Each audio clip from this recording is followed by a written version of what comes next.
Sahabat Newmind penggemar sepak bola, yang sekarang ada event akbar terbesar sejagat, pesta sepak bola yang sedang berlaga di Qatar. Maka perhatikan peristiwa pada tanggal 21 November 2020, tepat ketika pertandingan antara Iran dengan Inggris akan dimainkan. Pemain Iran menutup mulutnya, tidak menyanyikan lagu kebangsaan Iran sama sekali. Ada apa? Sebuah tindakan yang berani, act of courage, yang menentang pemerintahan Iran. Mereka menolak menyanyikannya. Mereka menolak melafalkan lagu national anthem Iran. Dengan bergandengan tangan shoulder to shoulder bersebelas, mereka membisu.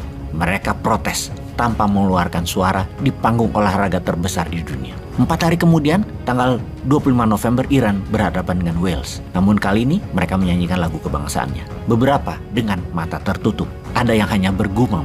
Dan supporter mereka di stadion banyak yang menitikkan air mata. Performa mereka menyanyikan lagu kebangsaan tersebut setengah hati. Dan apa yang terjadi sesungguhnya? Bagaimana dari langkah membisu di tanggal 21 November melawan Inggris, kemudian mereka mulai menyanyi di laga melawan Wales 4 hari kemudian.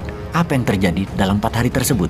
Jawabannya, banyak hal yang terjadi. Iran Revolutionary Guard Corps atau IRGC, Garda Tentara Nasional Iran, mengancam keluarga para atlet sepak bola tersebut akan dipenjarakan dan disiksa kalau mereka tidak menyanyikan lagu kebangsaan tersebut di laga berikutnya. Dan bukan hanya mengancam, sudah mengambil beberapa anggota keluarga mereka untuk ditahan di penjara. Kemudian CNN melaporkan setelah kejadian itu, intelijen Iran puluhan berada bersama para pemain sepak bola Iran dimanapun mereka berada. Baik di kamar ganti hingga ke tempat istirahat untuk memastikan atlet mereka tidak berhubungan dengan negara lain, terutama media asing. Bukan hanya mengirimkan intel di setiap peserta. Ada ratusan supporter yang merupakan tentara Iran dikirim menonton di stadion untuk memberikan dukungan penonton dan membawa suasana patriotik dari sisi penonton. Dan ketika melawan Amerika di laga terakhir, rasanya semua pendukung Iran adalah tentara National Guard, ribuan jumlahnya. Mereka ketika memilih membisu adalah sebuah protes atas kebebasan yang tidak didapat di Iran,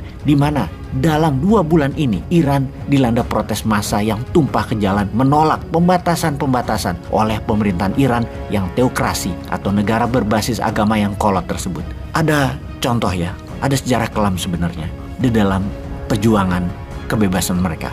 Ada seorang atlet bernama Foria Ghafouri yang meminta pemerintahan Iran tidak membantai suku Kurdi. Ghafouri dipenjara sampai saat ini. Kemudian ada pesepak bola nasional Iran, Wafa Haqqanishi, yang juga dipenjara ketika sebelum World Cup di Qatar. Ketika laga Iran melawan India, dia membuka kaosnya, di mana kaos dalamnya ada pesan bertuliskan, "Bebaskan wanita Iran, stop pembunuhan dan kekerasan di dalam mengendalikan pemerintahan."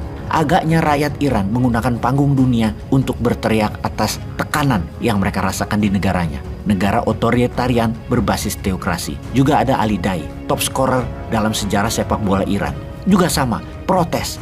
Dia tidak ikut FIFA World Cup karena mendukung para protester di tanah air Iran. Olahraga digunakan sebagai gerakan perubahan politik oleh rakyat Iran karena insan olahraga di Iran adalah duta dunia. Namun Iran punya sejarah kelam atas tindakan mereka terhadap para pejuang kebebasan yang juga merupakan atlet olahraga negaranya, yaitu Iran. Pemerintah teokrasi Iran menghormati pegulat Iran, Navid Askari, karena memprotes pemerintah. Juga Kapten volleyball wanita Iran, Fauruzan Abidi, dihukum gantung dengan tuduhan mendukung partai oposisi anti pemerintah. Kemudian ada juga Masjid Razaki, pemain sepak bola nasional Iran yang menyebarkan koran oposisi, juga dihukum mati oleh pemerintah Iran. Kemudian ada Majid Jamali Fasi, seorang kickboxer profesional, dihukum gantung oleh rezim. Kita jelaskan bahwa di Iran, seluruh aspek kehidupan dikendalikan 100% oleh pemerintahan teokrasi, seperti gedung bioskop, film, cara berpakaian, menikah, pelajaran sekolah, membangun rumah, apapun itu harus sesuai dengan aturan baku ajaran teokrasi Iran. Semua harus taat buta pada rezim yang tidak up to date dengan dunia luar. Bukan karena Iran disanction oleh dunia, namun kemerdekaan rakyat Iran itu dibatasi juga oleh keyakinan teokrasi pemerintahannya sendiri. Iran adalah negara dengan GDP per kapita $18.000 atau 4 kali Indonesia kekayaannya. Teokrasi negaranya sistemnya antitesa diktator Shah Reza Pahlavi, anak pendiri negara Iran modern yang digulingkan oleh Ayatollah Khomeini di tahun 1979. Sejak saat itu Iran adalah negara otoriter berbasis teokrasi, dan sejak 2 bulan ini gerakan anti teokrasi menjalar di mana-mana di Iran. Agaknya pembatasan terlalu terlalu ketat membuat manusia Iran muak dengan ajaran keras mereka sendiri. Kejahatan rezim sudah memuncak, namun dunia tidak bisa apa-apa sejauh ini. Inilah pentingnya untuk Indonesia mengambil posisi untuk memahami peta daerah Persia tersebut dan mulai berkontribusi. Apa kontribusinya? Gabung Saudi, gabung di BRICS bersama Brazil, Rusia, India, China, dan South Africa.